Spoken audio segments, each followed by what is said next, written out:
Assalamualaikum warahmatullahi wabarakatuh. Saya Diva Puspita ingin membacakan cerpen karya Rauda Jambak yang berjudul Surau di Sebelah Masjid.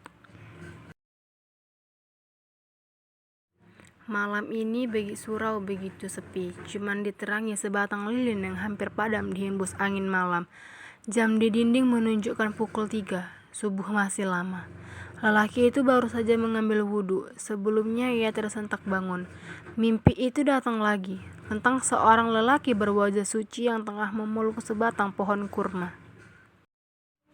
Segera ia berdiri lurus ke arah kiblat, sambil mengangkat tinggi kedua tangannya. Setelah itu, ia telah tenggelam ke dalam kekhusyukannya. Rakaat demi rakaat telah dilewatinya. Di sujud terakhir, ia begitu lama mengangkat kepala. Sementara angin masih mempermainkan lilin yang terombang-ambing, suara jangkrik mulai sayup-sayup kedengaran. Sesekali terdengar suara kucing yang berkelahi memecah kesunyian.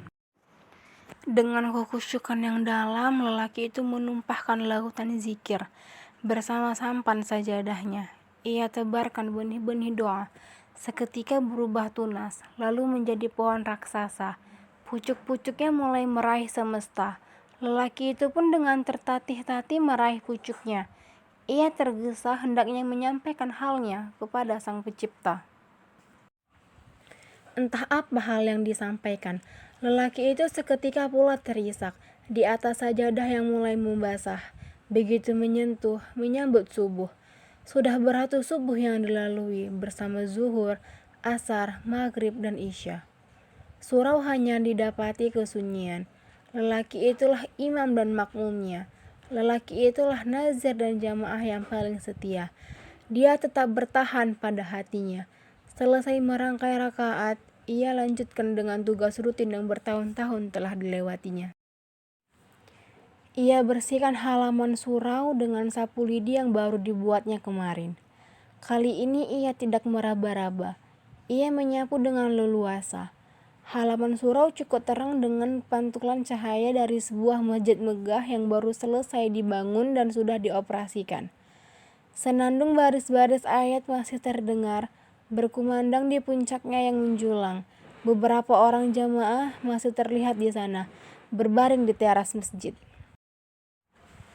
Assalamualaikum angku. Begitu sapa yang kerap dilontarkan kepadanya ketika orang-orang melintas di depannya. Waalaikumsalam sahabat. Dengan senyum khasnya, ia menjawab sekaligus bertanya, sudah sholat? Oh, sudah di masjid itu.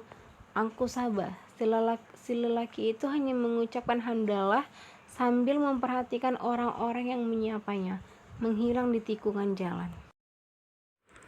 Angku Sabah segera melangkahkan kaki setelah semua pintu surau ia kunci. Sudah lama ia tidak pergi sekedar melangkahkan kaki bersilaturahmi. Itu dikarenakan karena selama ia pergi tidak ada yang menjaga surau. Ia tidak takut ada pencuri atau pendengki. Ia hanya khawatir kalau seandainya ada tamu yang datang mencari. Paling tidak ada yang duduk menunggu untuk mengabari.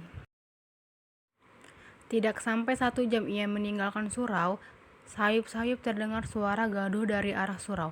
Betapa terkejutnya Angku Sabah demi melihat orang-orang berlarian membawa air. Lebih terkejutnya ia ketika ada asap yang mengepul yang bersumber dari api yang tengah menjilat surau.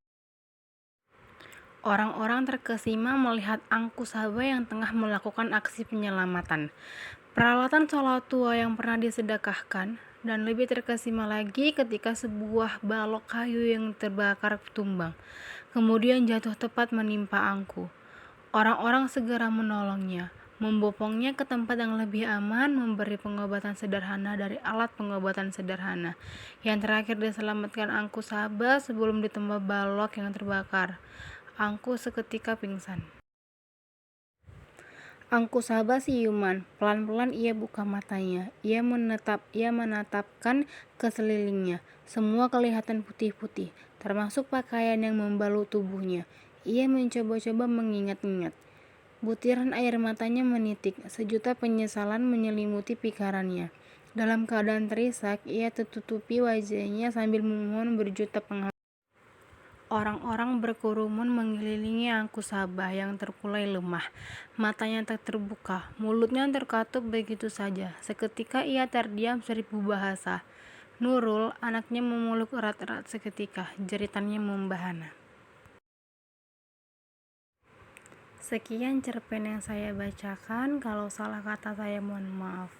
Terima kasih semuanya. Wassalamualaikum warahmatullahi wabarakatuh.